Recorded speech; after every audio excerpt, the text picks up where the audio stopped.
அரசியலில் வெற்றி பெற சிறந்த ஆலோசனை வழங்கும் கிங் மேக்கர் பொலிட்டிக்கல் அட்வைஸ் கம்பெனியை தொடர்பு கொள்ளவும். தொடர்பு கொள்ள வேண்டிய முகவரி number 10A/9 Mudichur road, old Perungalathur, Chennai 6,63,000. Proprietor S. Joshua Solomon. தொலைபேசி எண் 9677006526.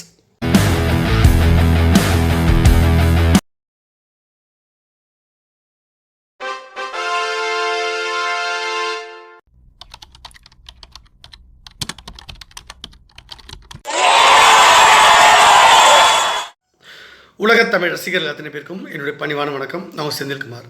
இந்த பதிவு நான் பார்க்க போகிறது, டெல்லியில் வந்து ஒரு குண்டுவெடிப்பு நிகழ்வு நடந்திருக்கு. அது விரும்பத்தகாத நிகழ்வு தான். ஆனால் இந்த நிகழ்வுக்கு பின்னாடி ஒரு மிகப்பெரிய அரசியல் இருக்குன்றதில் மாற்றுக்கருத்தே கிடையாது. இது பிஜேபிக்கு எதிராகவா இல்லை காங்கிரஸ் கூட்டணிக்கு எதிராகவா? இந்த தேர்தல் சமயத்தில் பீகார் தேர்தலின் 2வது கட்டம் நடக்கும்போது இப்படி ஒரு குண்டுவெடிப்பு சம்பவம் நடந்திருக்கு. இதுக்கு பின்னாடி பல்வேறு அரசியல்கள் பேசப்படுது. அந்த அரசியல் ஒரு பக்கம் இருந்தாலும் மோடி அவர்கள் ஆட்சியை கலைக்கிறதுக்கு இப்போ முயற்சி நடக்குதுன்றதில் மாற்று கருத்தே இல்லை. அதை வந்து வெளிப்படையாக மரியாதைக்குரிய எதிர்க்கட்சி தலைவர் ராகுல் காந்தி அவர்கள் வந்து இங்கே வந்து ஒரு பெரிய ஒரு இளைஞர்களை திரட்டி ஒரு மிகப்பெரிய போராட்டத்தை நடத்துவோம். நாங்கள் இந்தியா முழுவதும் அதுக்கு ஆயத்தமாகணும், மோடி அவர்கள் ஆட்சியை வந்து அகற்றி ஆகணும், இவர் வந்து சர்வாதிகாரமாக போயிட்டுருக்காரு அப்படின்ற விஷயம்லாம் அவங்க வந்து சொல்லியிருக்காங்க. அப்போது இதை கனெக்ட் பண்ணி பார்க்கும்போது இங்கே வந்து மிகப்பெரிய ஒரு பிரச்சனை இருக்குது. அப்போ மோடி அவர்களுக்கு எதிராக இப்போ தான் வந்து எதிர்க்கட்சிகள் பெரிய அளவில் ரியாக்ட் பண்ணுறாங்க. ஆனால் இந்த குண்டு வெடிப்பு போன்ற சம்பவங்கள், தீவிரவாத நடவடிக்கைகள், இந்த மாதிரி ஒரு மோசமான ஒரு இந்த ரத்தமான விஷயங்கள்லாம் பண்ணணுன்னு யாருக்குமே அவசியமே இல்லை. மோடி அவர்கள் ஆட்சியை வந்து ரொம்ப சாத்வீகமான முறையில், ரொம்ப அமைதியான முறையில் அவரே ராஜினாமா பண்ணிட்டு போகிற அளவுக்கு வழிமுறைகள் இருக்கும் பொழுது இவங்க எதுக்கு இந்த மாதிரியான ஒரு மோசமான விஷயங்களை இந்தியா முழு போராட்டம் அப்படிலாம் வந்து கொண்டு வராங்கன்னு எனக்கு தெரியல. நீங்கள் தேர்தலில் வந்து அந்த ஓட்டு விஷயத்தில் வந்து மோடி அவர்களுக்கு எதிராக நிலைப்பாடு இருக்கிறவங்க அதுக்கு வந்து நீங்கள் போராட்டம் பண்ணுறதுக்கு சட்டம் அனுமதிக்கப்பட்ட போராட்டங்கள், அது வந்து ஜனநாயக முறைப்படி பண்ணுறதுல தப்பு கிடையாது தான். ஆனால் இது வந்து இப்படி ஒரு பிரச்சனை போகும் வரும், இந்த மாதிரி இந்த அளவுக்கு விஷயங்கள் வீரியம் ஆகும் அப்படின்னு நான் முதலே எச்சரிக்கை கொடுத்துருந்தேன் மோடி அவர்களுக்கு. அது அவங்களுக்கு பிஜேபிக்காரங்களும் சரி, மோடி அவர்களும் சரி, அது அவங்களுக்கு புரியல. மெத்தனமாக இருக்காங்க, கவனக்குறைவாக இருக்காங்க. இது மிகப்பெரிய நெருக்கடிக்கு உள்ளாகும். இது கொஞ்சம் கொஞ்சமாக வளர்ந்து ஒரு பூதாகரமாயிட்டு மோடி அவர்களுடைய கருத்தை பிடிக்கிற அளவுக்கு இந்த பெரிய ஒரு நெருக்கடியை ஏற்படுத்தும்.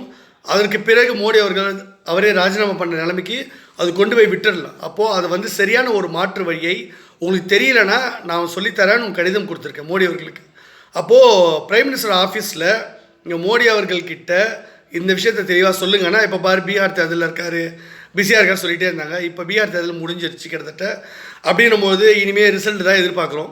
அது நவம்பர் மாதம் 14ஆம் தேதியோ என்னமோ ரிசல்ட்டுன்னு சொன்னாங்க. அந்த பீகார் தேர்தல் பற்றி கவலை இல்லை. தமிழ்நாட்டில் நம்ம என்ன பண்ண போகிறோம்? ஒட்டுமொத்த இந்தியாவுக்கும் மோடி அவர்கள் மறுபடியும் பிரைம் மினிஸ்டர் ஆகிறதுக்கு பிஜேபி கட்சி ஆட்சியில் இருக்கிறதுக்கும் நெருக்கடிகள் இருக்குது. அதை சரி பண்ணுறதுக்கு வேலையை பார்க்கணும். பீகார் தேர்தலில் மட்டுமே பார்த்துட்டு இருக்கக்கூடாது. பீகார் தேர்தலே சில விஷயங்கள் நீங்கள் பண்ண வேண்டியது நீங்கள் வந்து மிஸ் பண்ணிட்டீங்க. அது அதிருப்திலே எல்லா எதிர்க்கட்சியும் இருக்காங்க. இப்போ கொஞ்சம் விழிப்புணர்வு தான் அவங்களுக்கு தேவைப்படுது என்ன நடக்குதுன்னு. அந்த விழிப்புணர்வு கிடச்சிட்டா முடிஞ்சிடும். அதை தான் வந்து மரியாதைக்குரிய தமிழக முதலமைச்சர் ஸ்டாலின் அவர்கள் இப்போ பெரிய அளவில் உச்சநீதிமன்றத்திலலாம் இந்த எஸ்ஐஆர், இந்த தீவிர வரைவு வாக்காளர் பட்டியலெல்லாம் வந்து பெரிய அளவில் அவங்க பிரச்சனை பண்ணுறாங்க. இப்போ இந்த சிறப்பு தீவிர வாக்காளர் பட்டியல் விஷயத்தில் ஒரு மிகப்பெரிய குளறுபடி இருக்குன்றதை ஸ்டாலின் அவர்கள் கொண்டு போகிறார். அப்போது ஸ்டாலினுக்கு வந்து தெரிஞ்சு போச்சு, இங்கே இருக்க எல்லா அரசியல் கட்சியும் தெரிஞ்சு போச்சு, பிஜேபி வெளிப்படையாக ஒரு பெரிய அளவில் வந்து இங்கே மோசடி பண்ணுறாங்க. அப்போ இவங்க வந்து ஏதோ தில்லுமுள்ளு பண்ணி தான் ஜெயிக்கிறாங்க அப்படின்றது அப்பட்டமாக தெரியுது. இந்த தில்லுமுள்ளு பண்ணுறதுன்றது ஒரு என்ன சட்டம் அனுமதிக்கப்பட்ட சில விஷயங்களில் நாம் வந்து ஒரு ராஜதந்திரமாக சில காய் நகர்த்து தப்பே கிடையாது. அது யாருமே வந்து தப்புன்னு சொல்ல மாட்டாங்க. ஆனால் சட்டத்துக்கு புறம்பாக நீங்கள் ஏதாவது ஒன்று செஞ்சு அது அப்பட்டமாக மக்களுக்கு தெரிஞ்சால் அது மக்களுக்கு கோபம் ஏற்படும். அப்போது மிகப்பெரிய அளவில் புரட்சி அது வெடிக்கும். அது எதிர்க்கட்சிகள் சாதகமாக போயிடும். அதை வந்து யாருமே வந்து பிஜேபிக்காரங்களும் சரி, நியாயத்தை பேசுகிறவங்களும் சரி, ஒரு கட்டத்துக்கு மேலே உச்சநீதிமன்ற தலைமை நீதிபதியோ தேர்தல் தலைமை ஆணையரோ கூட பொதுமக்கள் எல்லாருமே, நடுநிலையாளர்கள் எல்லாருமே ஒட்டுமொத்தமாக எல்லாம் ஒன்றா சேர்ந்து என்ன சொல்லுவாங்கன்னா, என்ன இருந்தாலும் நீங்கள் இவ்வளோ மோசமான விஷயத்த பிஜேபி செஞ்சுருக்கக்கூடாது அப்படின்ற இடத்துக்கு மக்கள் தள்ளப்பட்டுருவாங்க. அப்போது அப்பட்டமான விதிமீறல்கள் வந்து இருக்கவே கூடாது. அப்போது ரொம்ப கிளியராக தெரியுது தமிழ்நாட்டில் மரியாதைக்குரிய அண்ணன், எங்களுடைய அண்ணா எஸ். சேகர் அண்ணா வந்து தெளிவாக ஒரு விஷயம் சொல்கிறாரு.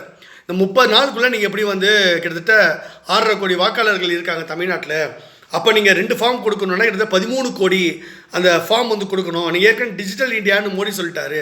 அப்படி இருக்கும்போது இப்போ எதுக்கு நீங்கள் திடீர்னு பேப்பர் கொண்டு வரீங்க? அப்போ இது வந்து உங்களுடைய சொல்லுக்கும் செயலுக்கும் முரணாக இருக்குது.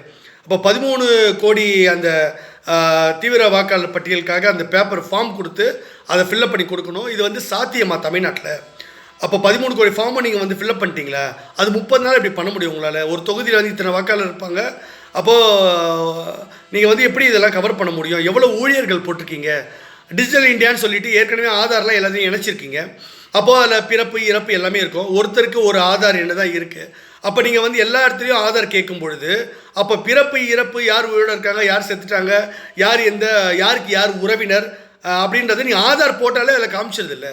அப்போ அந்த ஆதார் நம்பரை வச்சுக்கிட்டு எல்லாத்தையும் இணைச்சிருக்கோம். நம்ம ரேஷன் கார்டில் இணைச்சிருக்கோம், அப்புறம் வந்து சிலிண்டர் வாங்குறதுல இணைச்சிருக்கோம். எல்லாத்தையும் இணைச்சிருக்கும் போது எல்லாமே டிஜிட்டலைஸ் நீங்கள் பண்ணிட்டீங்க. அப்படின்னும்போது டிஜிட்டல் இந்தியான்னு மோடி அவர்கள் மார்த்தட்டி சொல்கிறாரு. அப்படி இருக்கும்பொழுது இதை எதுக்கு இப்போ வந்து ஃபார்ம் கொடுத்து எழுத சொல்கிறீங்கன்னு போது இதுவும் 30 நாளுக்குள்ளே பண்ணுறது, டைம் வந்து கம்மியாக கொடுத்து அதை ஹரிபரியாக பண்ணி முடிக்கிறது. நீங்கள் ஏற்கனவே ஏதோ ஒரு சதி திட்டம் போட்டு ஏதோ முடிவு பண்ணி வச்சுட்டீங்க. அதற்கு பிறகு இது சும்மா ஒரு பேருக்கு ஒரு ஃபார்ம் கொடுத்து இது தேவையில்லாமல் எல்லாத்தையும் ரிஜெக்ட் பண்ணிட்டு நீங்கள் வந்து ஏதோ ஒன்று பண்ண போகிறீங்க தில்முள்ளு அப்படி கிளியராக தெரியுதுன்றது எஸ்வி சேகர் அண்ணா வந்து சொல்கிறாரு. அப்போது ரொம்ப தெளிவாக அவர் சொல்கிறாரு.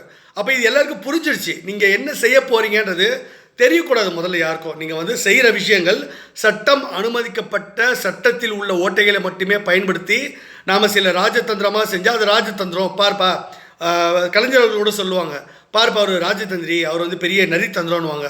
அப்போ அவர் சட்டத்தில் இருக்க ஓட்டையை பயன்படுத்துவார். அப்படி பயன்படுத்தா தப்பு இல்லை. நீங்கள் என்ன பண்ணுறீங்க? அப்பட்டமாக விதிமீறல். இது எல்லாருக்கும் தெரியுது. இன்னும் 1 மாதத்துக்குள்ளே எப்படி நீங்கள் பண்ணுவீங்க? அப்போ புதுசாக சேர்க்குற வாக்காளர்கள் செய்து ஒரு படிவம் இருக்குது. பெயர் நீக்கம், சேர்த்தல், திருத்தம் ஃபார்மு, முகவரி மாற்றம், இந்த மாதிரி திருத்தம் பண்ணுறதுக்கு ஒரு ஃபார்ம் இருக்குது. புதுசாக வர்றவங்க வாக்காளர்களுக்கு ஃபார்ம் இருக்குது. ஏற்கனவே இருக்கிறவங்களுக்கு லிஸ்ட்டில் வந்துட போகுது. இதை வந்து எதுக்கு பிரச்சனை? ஒருவேளை விடுபட்டு போனால் அதை நீங்கள் அப்ளை பண்ணிங்க, நீங்கள் வந்துடும். அப்படி தான் ஒரு முறை இருக்குது. இப்போ எதுக்கு புதுசாக இது மாதிரி இவ்வளோ கொண்டு வந்து இவ்வளோ கிரிட்டிக்கலாக அதை ஆக்குறாங்க? உங்களுக்கு உறவினர் என்ன அதில் கிளியராக எதுவுமே இல்லை. அப்புறம் 2022 விஷயம்ன்றாங்க, அந்த விஷயம்ன்றாங்க. இது சரியாக புரியலையேன்னு எல்லாருமே வந்து சாதாரண மக்கள் கூட கேள்வி கேட்க ஆரம்பித்தாங்க. அப்போது உங்கள் மேலே ஒரு சந்தேகம் வந்துருச்சு. அது என்னதான் இருந்தாலும் வந்து சீதை மேலேயே சந்தேகம் பட்ட உடனேயே ஸ்ரீராமர் என்ன சொன்னார்? சந்தேகம்னு வந்துருச்சு இல்லை, தீ குளிச்சிருமான்னு சொன்னார். நிரூபி அப்படின்னு சொன்னார். அப்போது இதை பாஜக வந்து நிரூபிக்கணும், நாங்கள் தப்பே பண்ணலான்ட்டு. எந்த ஒரு ஆதாரத்தையும் தேர்தல் ஆணையம் கொடுக்கறதில்ல, மத்திய அரசாங்கம் கொடுக்கறதில்ல. மத்திய அரசாங்கத்துடைய கட்டுப்பாட்டில் தான் தேர்தல் ஆணையம் இருக்கின்றது எல்லாருக்கும் தெரியும். அது தன்னாட்சி பெற்ற அமைப்புன்னு சொன்னாலும் அதுக்கு நிதி யார் கொடுக்குறா? யார் ஒதுக்குறாங்க? யார் வந்து அப்பாயின்ட் பண்ணுறாங்க? தேர்தல் ஆணையரை யார் அப்பாயின்ட் பண்ணுறது? இது எல்லாமே வந்து மத்திய அரசாங்கம் தானே. அப்போ மத்திய அரசாங்கமும் தேர்தல் ஆணையம் கூட்டாக ஒன்றா சேர்ந்துட்டு இந்த மாதிரி ஃப்ராடு பண்ணுறாங்க அப்படின்றத மக்கள் ரொம்ப எளிமையாக கண்டுபிடிச்சிடறாங்க. எல்லாருக்கும் போய் சேர்ந்துருச்சு. இது எவ்வளோ பெரிய மோசமான ஒரு விஷயம் தெரியுமா? இது சீரியஸ்னஸ் வந்து பிஜேபிக்கு புரியல. இங்கே திமுக வந்து ரொம்ப அலர்ட் ஆகிட்டாங்க. ஏன்னா அவங்க நிறைய நலத்திட்டங்கள் பண்ணியிருக்கோம். சட்ட ஒழுங்கு பிரச்சனை கொஞ்சம் பாதிப்பு இருந்தாலும் பெரிய கூட்டணி வந்து எதிர்கட்சிகளுக்கு இல்லை, எதிர்கட்சிகள் பலமாகவே இல்லை. நாங்கள் தான் பலமான கூட்டணி. அப்போ நாங்கள் தான் ஜெயிக்கிற வாய்ப்பு இருக்குது. அப்போ இந்த எஸ்ஐஆர் மூலமாக எங்களை நீங்கள் அழிக்கலான்னு பார்க்குறீங்க, தோக்கடிக்கலான்னு பார்க்குறீங்க. இந்த சதி திட்டத்தை நாங்கள் வந்து விடவே மாட்டோம், அலோ பண்ண மாட்டோம் அப்படின்னு அவங்க சொல்கிறாங்க, பேசுகிறாங்க. ராகுல் காந்தியும் பெரிய புரட்சின்றாரு.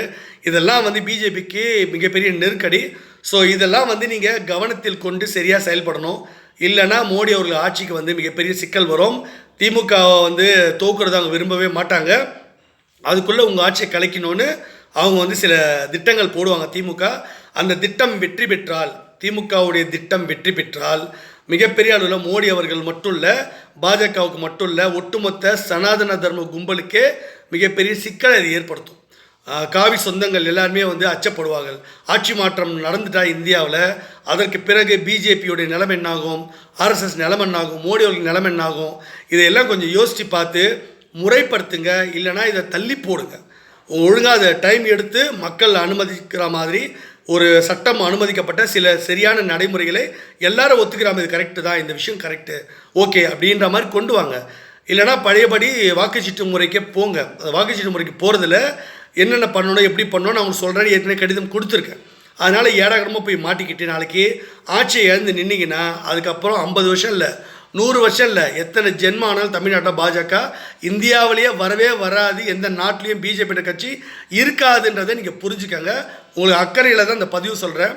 கேட்குறது கேட்காது உங்கள் இஷ்டம். இந்த பதிவு உங்களுக்கு பிடிச்சிருந்தா சேனல் லைக் பண்ணுங்கள், ஷேர் பண்ணுங்கள், சப்ஸ்கிரைப் பண்ணுங்கள். தேங்க்யூ. ஜெய் ஹிந்த்.